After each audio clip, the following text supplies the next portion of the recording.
Le Seigneur soit avec vous. Évangile de Jésus-Christ selon saint Luc.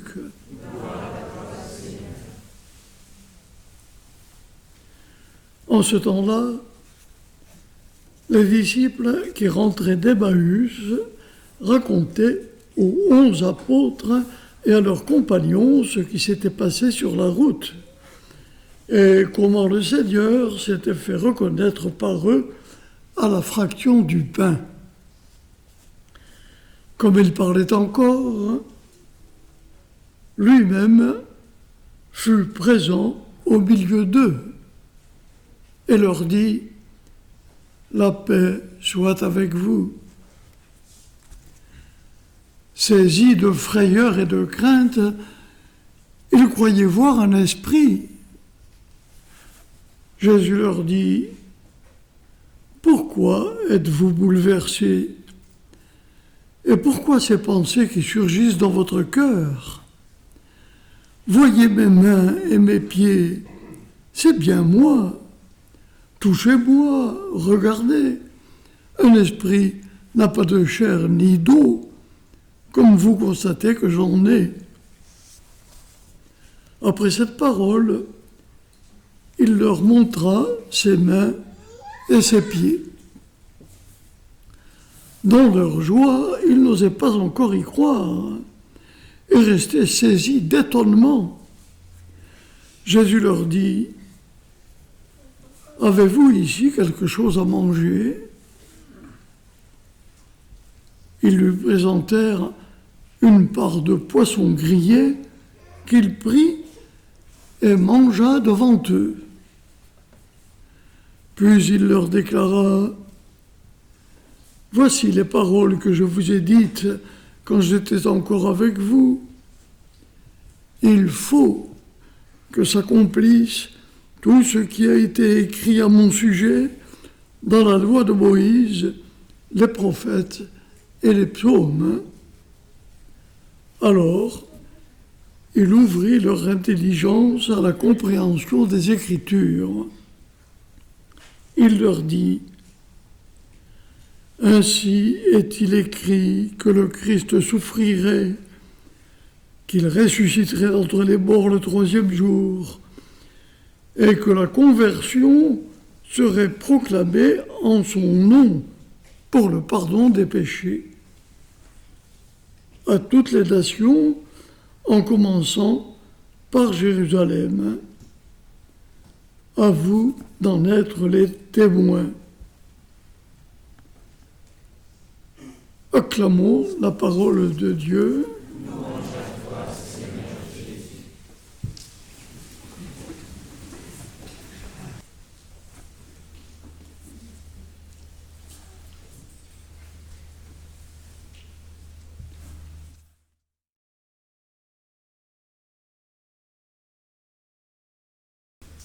Comment penser que la résurrection n'ait été qu'une invention des apôtres? Comprenez, si lui, Jésus, avait échoué, après nous avoir montré tant de signes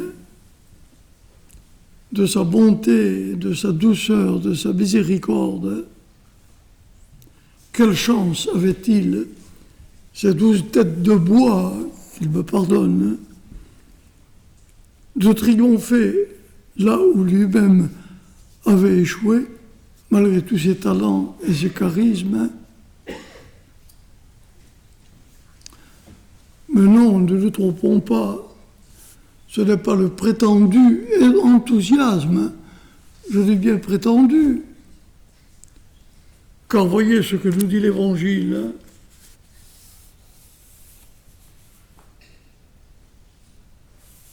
Ils sont tous bouleversés, ils sont saisis de frayeur et de crainte.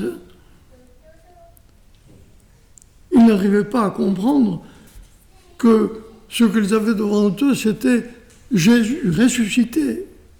Ils croyaient voir un fantôme, alors qu'un esprit n'a ni chair ni eau. Comme vous constatez que j'en ai.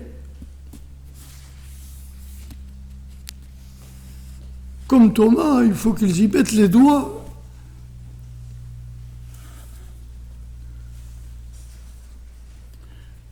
Et il n'y croyait pas encore. Avez-vous quelque chose à manger? Ils lui présentèrent un peu de poisson grillé, et le plus fort, c'est que ça passait. Les théologiens, d'ailleurs, s'interrogent pour savoir ce qui s'est passé exactement. Plus on est savant, et plus on a de difficultés pour croire.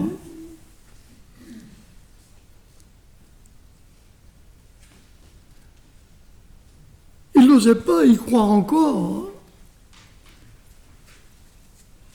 Et il a fallu que Jésus leur explique encore les choses. Voici les paroles que je vous ai dites. Bien sûr qu'il les leur avait dites, mais ils n'y croyaient pas encore. Il faut que s'accomplisse. Vous savez que le mot « accomplir » est un mot clé en Sainte Écriture. Tout ce qui a été écrit à mon sujet dans la Torah, le Pentateuque, les 5 premiers livres qui étaient attribués à Moïse. En réalité, on sait que dans la rédaction définitive, ces livres n'ont été établis que vers la fin du IVe siècle avant Jésus-Christ. Mais Moïse, c'est le XIIIe siècle avant Jésus-Christ, ne nous y trompons pas. Les prophètes, pourquoi? Parce que les Hébreux incluaient les livres que nous appelons, nous, historiques, parmi les livres prophétiques. Et ils ont raison, on y revient d'ailleurs. Car l'histoire est prophétie et prophétie. Dieu s'est inséré dans l'histoire des hommes. Il a partagé nos vies d'hommes. Et il n'a pas fait semblant. Il a pris une nature semblable à la nôtre. Et les psaumes, c'est-à-dire tous les livres de sagesse ou de prière, c'est-à-dire la Bible tout entière. Quel dommage qu'on n'ait pas pu entendre ces explications de la bouche de Jésus. Il faut que vous vous contentiez des pauvres explications que je vous donne. Que faire? Ainsi était-il écrit que le Christ souffrirait, qu'il ressusciterait d'entre les morts le 3e jour, et que la conversion serait proclamée en son nom. Il faut bien que je vous la proclame, puisque Jésus nous en a chargé. La conversion, déjà, c'est Jean-Baptiste nous en avait parlé de la conversion. Et en la personne de Jésus, Dieu a pris la pelle à vanner et se tient prêt à nettoyer son air. Baptême en vue de la conversion. Mais le baptême que Jésus nous a donné est un baptême dans le feu et dans l'Esprit Saint, qui nous donne la grâce, c'est-à-dire la vie divine. Par nature, nous étions voués à la colère de Dieu, dit saint Paul.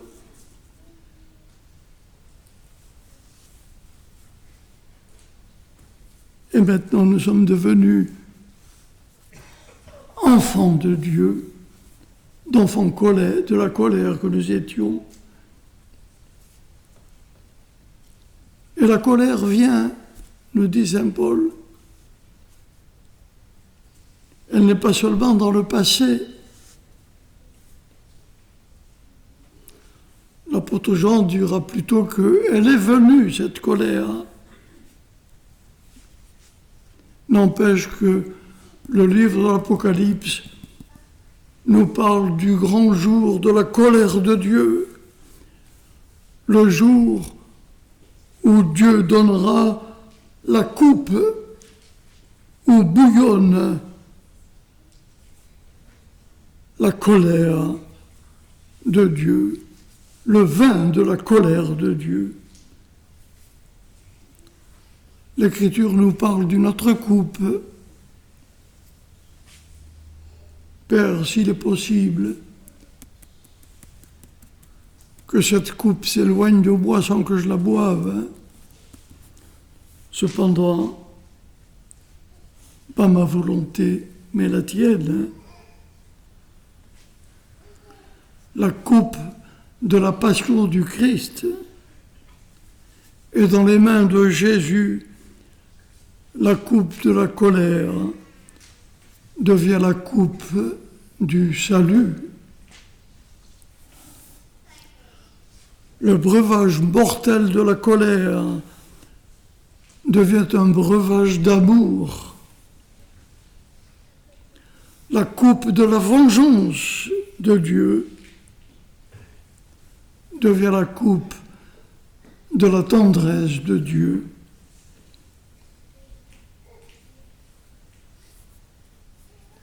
Mais cela, par la grâce de Jésus qu'il nous a mérité par sa passion, sa mort et sa résurrection. Si étant ennemis, nous fûmes réconciliés, combien plus maintenant, si nous faisons le choix décisif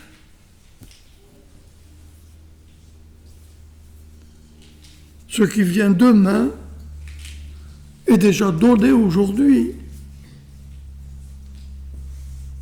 bien qu'en l'espérance.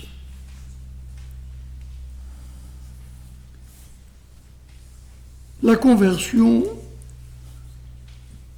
le mot hébreu qui veut signifier, qu'on a traduit par conversion, c'est le verbe qui signifie revenir sur ses pas. Il s'agit d'un retournement. D'ailleurs, même en français, saint Thomas définit le péché comme aversio a Deo, se détourner de Dieu, et conversio ad creaturas, et se tourner vers la créature, préférer la créature à Dieu.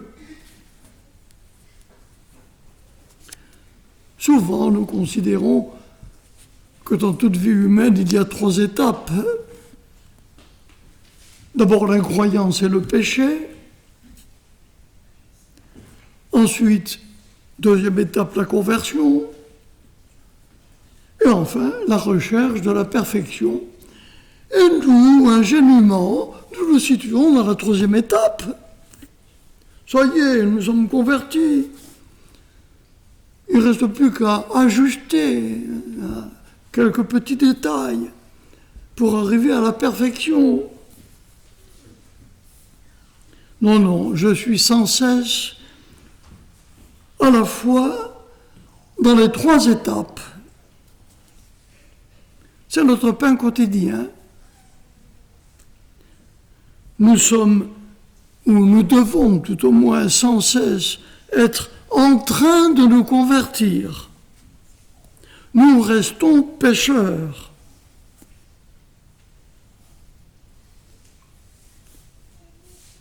Il y en a qui n'ont pas besoin de conversion. Et non, même les grands saints, on nous cite des cas d'ermites des premiers temps de l'Église, qui au moment de leur mort disaient « quel dommage ». Je commençais vraiment. Et combien de fois nous-mêmes, nous avons reconnu que nous avions été bien lents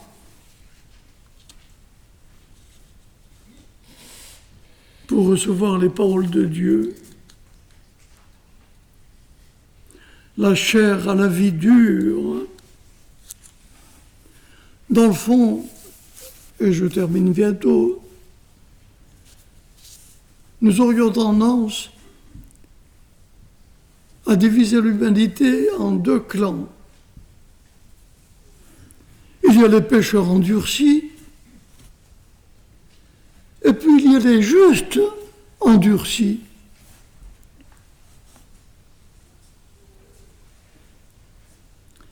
Évidemment, il est plus confortable de vivre soit dans le clan des pécheurs endurcis, et encore mieux, bien sûr, dans le clan des justes endurcis. Imaginez, nous sommes tous appelés à la conversion. Et le Seigneur parfois détruit la baraque. Nous nous trouvons sur un champ de ruines, parmi les décombres. Et nous aurions peut-être la tentation de réparer les fissures. Surtout pas. Restons bien tranquillement dans nos décombres, attendant que lui reconstruise la maison. Car si le Seigneur ne bâtit pas la maison, les maçons travailleront en vain, nous dit le psalmiste. Et comme dans la chanson du vieux chalet, lui, il la reconstruira beaucoup plus belle qu'elle n'était. Voilà, bien chers amis, ce que je voulais vous dire aujourd'hui.